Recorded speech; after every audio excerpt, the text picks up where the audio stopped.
చూస్తుంటే నోరూరిపోతుంది కదా. సింపుల్గా 5 మినిట్స్లో చేసుకోవచ్చండి.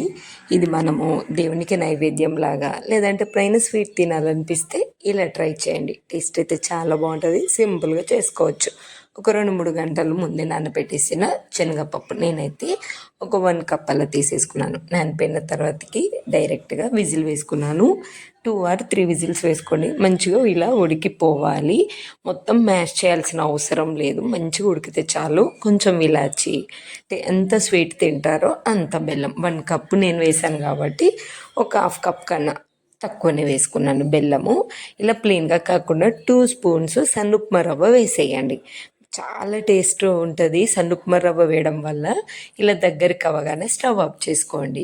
అంతే. ఇంకా కావలసిన డ్రై ఫ్రూట్స్ అన్నీ మంచిగా నెయ్యిలో వేసుకోవడమే. బాదం పప్పులు, జీడిపప్పులు, నెక్స్ట్ పచ్చి కొబ్బరి హైలైట్ ఉంటుంది. పచ్చి కొబ్బరి ఇందులో మధ్య మధ్యలో తగులుతుంటే మంచిగా నెయ్యిలో రోస్ట్ చేయండి. లాస్ట్కి కొంచెం కిస్మిస్, మీ దగ్గర ఏ డ్రై ఫ్రూట్స్ ఉంటే అవన్నీ కూడా వేసుకొని మంచిగా నెయ్యిలో రోస్ట్ చేసేసుకొని పాయసంలో కలిపేసుకోవడమే. అంతే.